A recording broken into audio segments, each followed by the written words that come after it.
purpose, stacks on our mind. Grinding all day, hustle refined. Chatter is seething, G steers and untamed. Wealth is a title, wealth is a game. Power in heels or sneakers on deck. Respect comes easy when you earn that check. From boardroom to businesses, she's got finesse. This woman right here, built for success. She's a bad bitch, and she signs checks. Built her own throne, what you expect? Dreaming real big, no limit, no stress. She's a bad.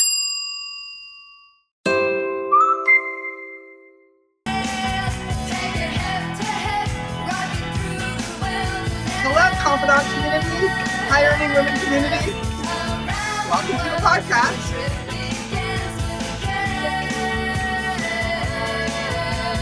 I hope you're jamming with me.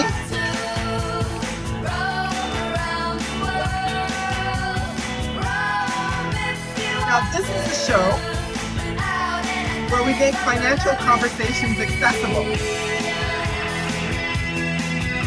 And it's really about empowering you to make confident financial decisions and really create the life you've always wanted.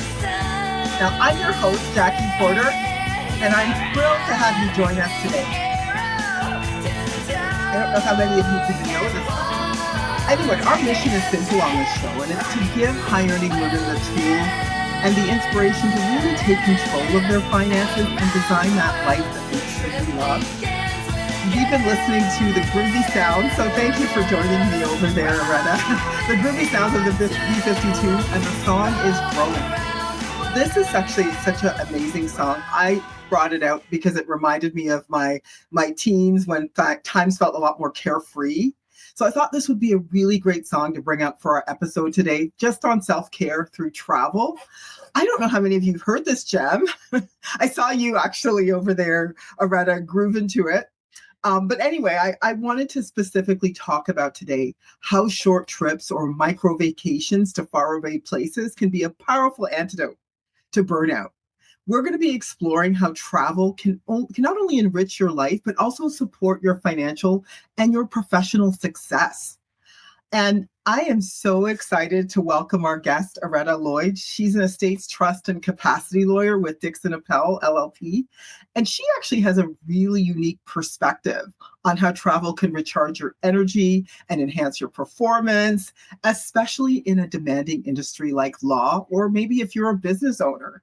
So I just wanted to take this time to welcome you again to the podcast today. Areta, I really appreciate you joining me. Oh, well, thank you so much for having me. It's so fun to talk about one of my most fun things to do.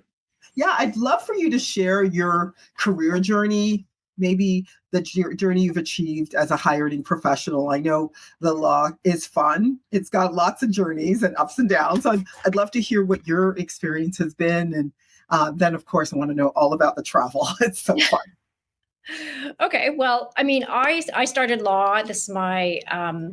Well, it would be generous to say second career, but somewhat of a second career. Right. Before that, I was in media and wearing different hats at different times. And I actually traveled a lot for work at that time. Then, coming to law, you end up being in a specific jurisdiction. So you are really geared towards, remaining in your jurisdiction. So for us, it's Ontario. And I think that I've always kept on traveling, even though I was building my practice. And I think I'm always building my practice anyway. I don't think I'm ever really happy with just where I am. So, it's a journey.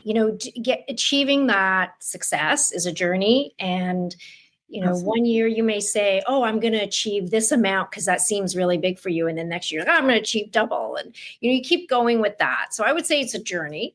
And I like your approach to this topic because I never thought of it as self-care to travel, but it provides me discrete breaks from my work. And it allows me to recharge, but also sort of expand my mind. Sure, that absolutely helps in the legal profession to be able to just expand your viewpoint. And of course, I definitely think of travel, especially the way you travel as a part of self-care. So I'm glad you like the approach, because when you told me your story a few weeks back, I just thought this is such an inspiring way to travel, and probably something people haven't thought of. So it's inspiring to hear, it kind of makes sense that prior to you being in the legal profession, you were doing something where you were traveling already. So it probably maybe gave you that travel bug, right? But yeah, let's dive a little bit in this whole topic of traveling. I'd love to have you share some short trips that you've been on, and how you can see why that could help you recharge and avoid burnout. And I just kind of love to know, why this approach works so well for you. It may not work for everybody, but tell me how, this whole approach. I know being a journalist probably helps. How did you actually, how does this approach work so well for you? How did you manage to make it work? Because it could be stressful. That could be stressful for some people. I think it can be stressful. So I'm a litigator. I don't have periods of time where I necessarily would take my work on the road. I do take longer trips. So I do take 2 longer blocks of time off every year. Right. And I fit these sort of 4 or 5 day weekends around those 2 trips. And so the 2 trips are family oriented. Right. I have a son. It's always with him. And those are actually more stressful, because you have to think about, what does he want to do? Like, how can I make everybody happy during the next 2 weeks? Right. And then sometimes I forget to make myself happy. Yeah, I could see that. That sounds very common to a female experiences. Right. Happy. Right. Yeah. And being the nurturer, whatever. And then, so now when I do these micro trips, half the time they come up fairly last minute. Not that I might have not known about it, but it's sort of just gels fairly at the last minute. One example is a year and a half ago, my husband and I went to Lake Como for a wedding. And, it was over a weekend. It was really, really fun. And we took an extra day. It was around my birthday. And we spent a little more time. It was, I think, a 5-day trip. Wow. I think you need to pause on that. Lake Como, Orthodox community. She did 5 days. It was awesome. 5 days in Lake Como. Like, how? Yeah, and we packed so much in. We didn't even stay at the same place the whole time. It makes it feel longer somehow. And recently, I just came back from Marrakesh, and we went to Marrakesh for 4 days. And it was, I know. Marrakesh for 4 days. Confidant 4 days. Marrakesh in 4 days. Originally, I thought, this is going to be a much longer trip. I'll pull my kid out of school. We'll do all these crazy things. And then it just didn't really work out that way. I just thought it was a little too difficult. And my husband and I were like, why don't we just go? And so these micro trips are times when we leave our son at home. It's not that easy to find someone to stay with him, right. But sometimes there are volunteers, and I like to spread the love. So I do a lot of, carpooling, feeding of kids and all of that on a regular basis. And so the parents and I, we sort of trade off, and, people feel like they should help each other out. So we leave our son at home. Yeah. And we just go. We just went. It was 4 days. It felt way longer. Doesn't it even take like 2 days to get to Marrakesh? Never mind to get back. I'm like, how do you manage to do that? Actually, it's fantastic. So if you leave from Montreal, you can get a direct flight. You land at 8 a.m.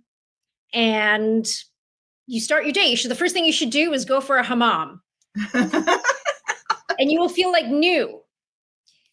And then you can just stay up the rest of the day and, go for some fabulous meals and do the shopping. You can travel into the near desert if you want. Right. It's not that far away. Right. Spend a day there, whatever, camel riding if that's your thing. Right.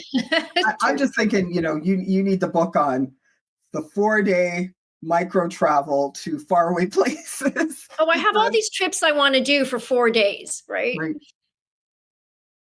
Because I just think, honestly, many professionals like yourself feel so tied to their desks and just overwhelmed by the idea of taking that kind of time off. I just want to know, how do you even prioritize these trips with such a busy schedule, really? Yeah, first of all, I have the support of my spouse. So he's really into this. It's not like I'm pushing him to do this. Right. His schedule is more difficult than mine. Right. You know what I do? I generally try like every year in advance. I kind of look at, okay, here are a couple of days. And I don't think I'm going to work every day. I don't think I'm going to work 5 days a week for 52 weeks. Like, this is just not a thing, right? So I automatically bill into my schedule that I'm going to not work for 6 or 7 weeks easily. Mm. And so then I know I have like a few days, and then I'll start by planning the bigger trips, and I'll put them in my calendar. And then a couple of the weekends, I will sort of book time off so I can move them around. And so that way, if I'm booking a court appearance or something, I know I'm not going to book around that time. Right. And then certain courts run trials certain times of the year. So I know that those are busy. So I'm not going to book that time. Right. But other than that, and then as soon as the idea comes to one of us that we want to do this kind of trip, we just book it. We're like, check your calendar. Okay, good. Get on the internet, book that flight. Just book it. Don't even think twice about it. I was going to say, yeah, as Nike says, just do it. But plan ahead is what I'm hearing. And really give yourself permission to, not book yourself 52 weeks of the year to be working. And really include travel. Like, if that's something that you love, it sounds like something you need to book into your calendar. And then once you book the time off, start booking places that you really want to go. That's right. Yeah. Or if you want to get a group together, you can do it later, but just book yourself. Yeah, it's because I think it's easy to stay in your head about this stuff and say, oh no, I couldn't do that. But are you creating space and time in your calendar for you to actually do the things that you want, do the things that you love? It sounds like these micro trips, I'm still on the fence on this, because I'm like, does that mean I sleep no time while I'm micro traveling? I feel like there's not a lot of sleep involved in these kinds of trips. There's not a lot of sleep involved, but it's shockingly, it's quite energizing. Yeah. So, honestly, it's really figuring out what brings you joy and making it like what I'm hearing from you. It's figuring out what brings you joy and fitting it in and being intentional about fitting that in, which is absolutely the coolest thing. So, folks, are you listening to this? Is a micro travel trip something that you're looking at? I think when we're talking about making travel accessible, one of the ways we need to talk about making it accessible is money. So let's talk money around, because that's actually what we do here on the High Earning Women podcast. So, I think for a lot of people as well, travel can sometimes feel like a luxury. And if you've managed to incorporate in your life, especially if you want to incorporate it in your life in a way that aligns with your financial goals, I'd love to know, how do you actually plan and budget for these trips, Areta? How do you budget for these? Oh, you're not going to like this answer. I hate the word budget. Okay. Maybe I should say, how do you, there's another word I use when people don't like the B word, is how do you make it a part of, make it a part of your lifestyle? What's your spending plan? Well, that's the key. So that's the lifestyle piece is the key. Okay. Right? So I want to have a certain lifestyle. So the goal is I work to have that lifestyle, right? I work to maintain that lifestyle. Right. And so, as I told you how I sort of plan out my annual calendar, I know how much I'm going to work. I mean, I know how much I bill. So I know that I have to work X amount on average, every month or so, however somebody calculates how much they work. And I work to maintain my lifestyle so I can enjoy my life. Like, if not now, when? I really don't know when, right? That's right. So, so I think about that.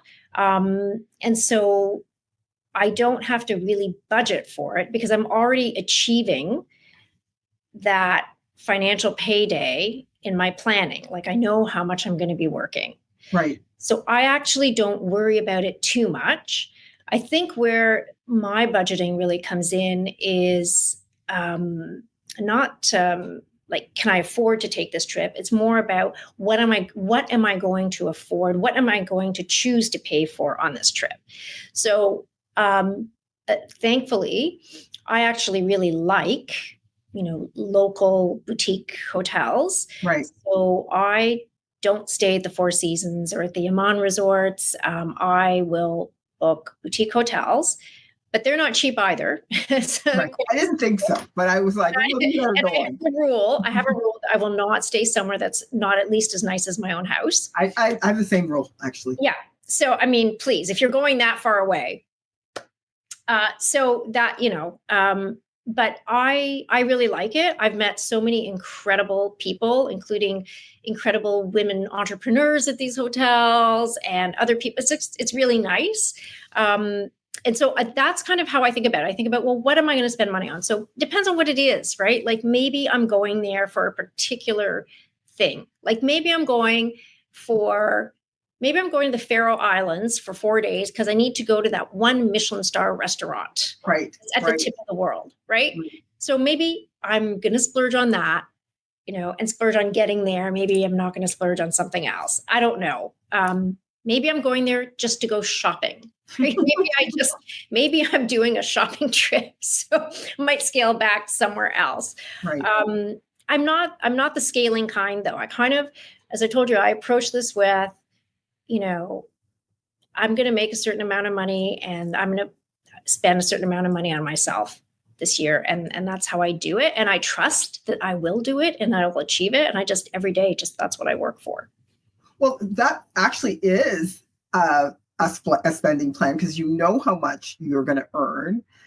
Or even if you have a goal in your income of what you're going to earn. And then based on that, it sounds like you're earmarking a certain portion of that income towards these trips, because it doesn't sound like you're like, oh yeah, I'm going to spend just a blank check on all these things. I'm going to spend, I'm going to splurge here and I might cut back over here based on allocating a certain portion of my income to travel. And I love that, you talk about, these are things, time and money, and that we are always trading time and money. And we if not now, when? Because I think it's really about balancing the whole cost of travel with, the things that are, if that's one of the things that are important to you, really putting it into your long-term financial goals or putting it into your short-term financial goals. Because ultimately your travel that you're doing, especially in these short trips, I don't know if I could do it, but I do love that this is something that you have, that you've prioritized, because it's an investment in yourself ultimately, right? And I think that that's something that I think people can relate to. It's, what am I doing to invest in myself? If travel is one of those things that I consider an investment in myself, am I being intentional by looking at how much income I have and allocating a portion of that income to, to what I want to spend on travel? And so I know you said you didn't have a budget per se. Do you have any tools or hacks that you use for making travel more cost effective? You mentioned boutique hotels, and like you, I like to stay at someplace as nice, at least, as where I live.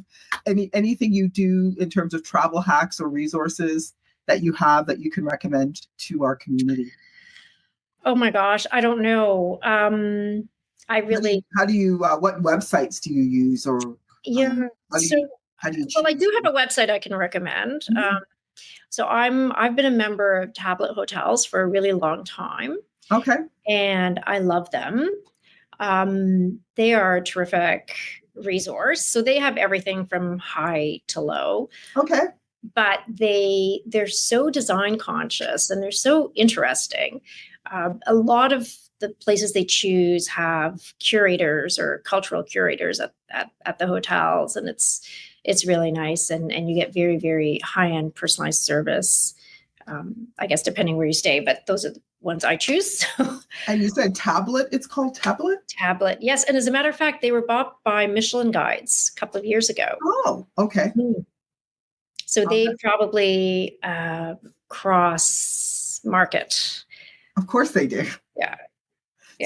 So Michelin Guides owns tablets. So I'll definitely put tablet on there. Any websites you go to specifically for the trip, or do you use your points card? I was just curious if you use points for trips. No, I don't really use, do I use points to book trips? Yeah, exactly. Not that much. I don't really travel as much as a business traveler does. So I don't rack up as many, like I still travel 3 or 4 or 5 times a year. It's just not the same as a business.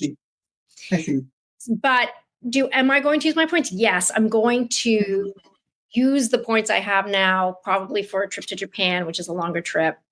Can't remember if it's next year or the year after. So, or maybe next year's trip to Egypt or something. I'll be using points for that.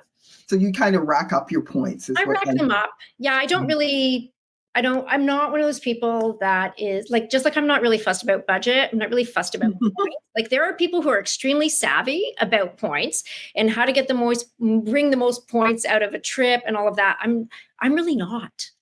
I don't know if I agree with you, because if you are racking up points for longer trips, it is a very good strategy to make the most out of your points, is to save them up so that you can use it for those, more longer trips where, they might be a little bit more costly. And if they save where you want to bump up to first class or something, that's kind of the idea. But I'm just talking about levels, like just hitting certain levels. I see. I'm like, what does this mean? I've hit this level. I don't know what it means. I don't even care.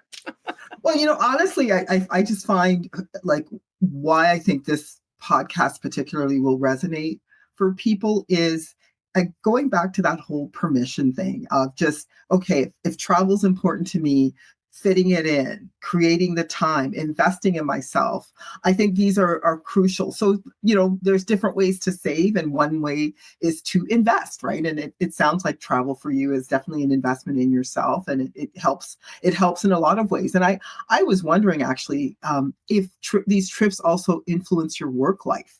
Like, have you actually noticed a difference in your productivity or your creativity after you've taken some time away? I think the productivity piece comes in during the working year. I guess during the time that I'm here working. Right. Exactly. That's what I mean. I find that I am more productive because it acts as a false deadline when you're going to be out of the country, right? So that is very helpful for productivity. And I also find that yes, I agree with you that creatively, your mind can really expand when you're away. But I think the corollary to that is that you have to turn off your phone. If you're going away for only 4 days, just don't check your emails. I'm sure your assistant or your clerk has your phone number and can text you if the building is burning down or something happens. But, just don't check it. Because you have to let it go, right? So I used to think that I needed 2 weeks away. So the first week I could decompress and the second week I could really enjoy myself.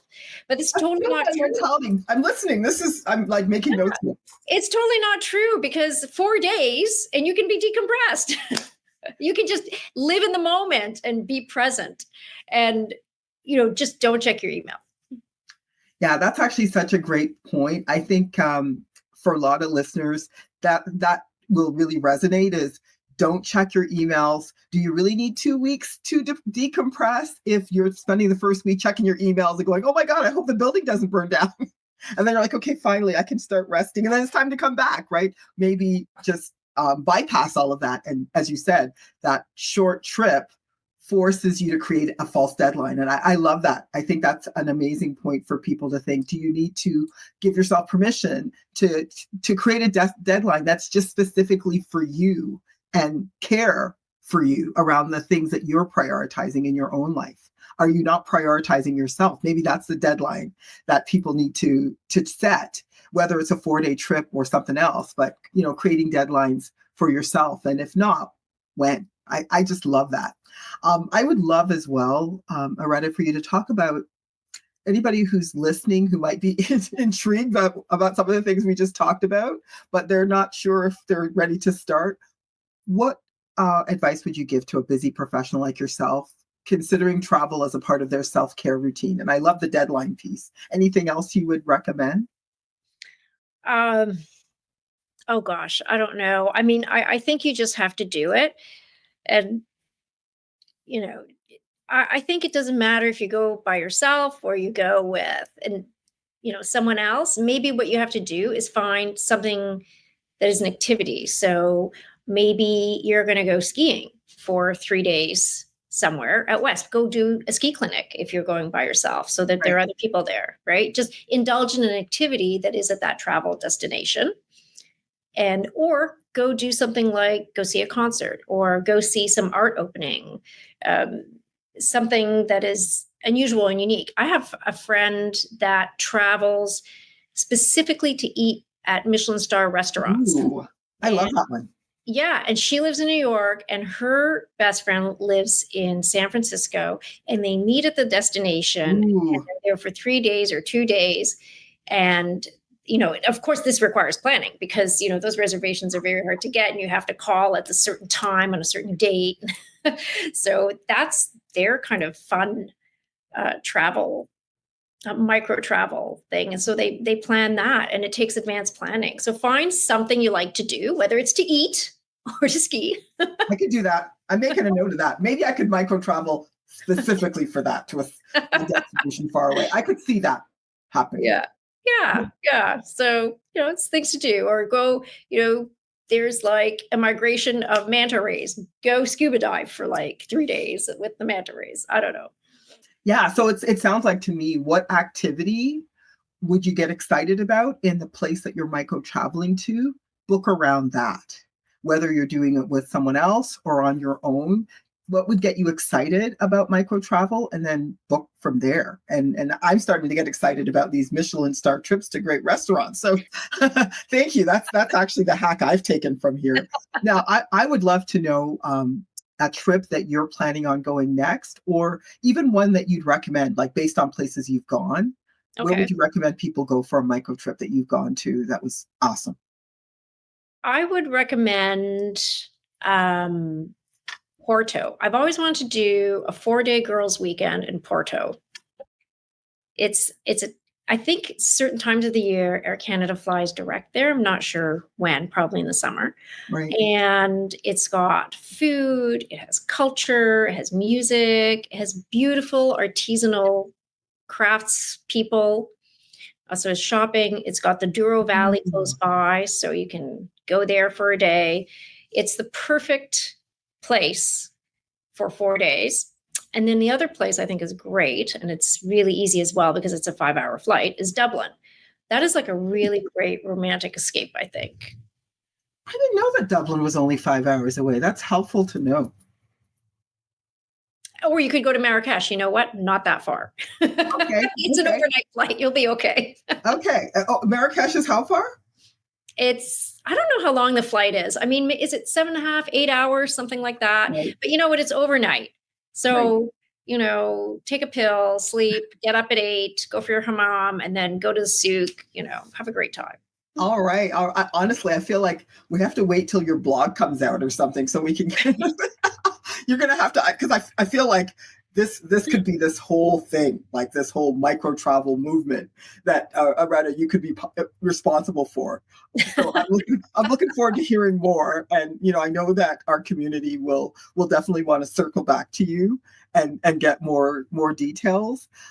Is there a way that if people have questions that they can get in contact with you? But, you heard it here first. Confidant community, like in terms now you're forcing me to start a blog. I don't know if I can do that. Well, you know what? Why don't we do this? We will keep in touch with Areta. I don't want to put more pressure on her with all the things she has going on, but I know that I'm intrigued, and I'm sure this community is intrigued. So once she launches the blog, no pressure, Areta. We'll be expecting to hear back from you on how we can get in touch and stay in touch. So keep us posted. This has honestly been such a valuable conversation, and I just want to thank you for sharing all these amazing insights and really inspiring us to think differently about the whole thing about travel and burnout, because I think one of the reasons people burn out goes back to that whole permission thing. So this idea of micro travel as being self-care, I think is really revolutionary. Yeah. And you know what? People just work themselves to death to get to the big holiday time. and they're exhausted by that time. So then they really do need 2 weeks. I think people should take like short bursts, and they don't have to make too many excuses about it. Exactly. So micro travel is like maintenance. That's right. Maintenance for burnout, maintenance for take care. That's right. I love it. I love it. I actually think that's really important for people to think more deeply about. Now, Confidant community, if you enjoyed today's episode, please don't forget to subscribe, leave a review, and really share it with a friend who could use a little inspiration to design the life that they want. So be sure to do that when our podcast launches. But until next time, remember, you are in control of your finances, your career, and your happiness. Let's create the life you want. And the conversation can be one conversation and one confident decision at a time. So remember, roam if you want to. Until next time, Confidant community, take care, everybody. Thanks again, Areta, for being here. Thank you. You're very welcome.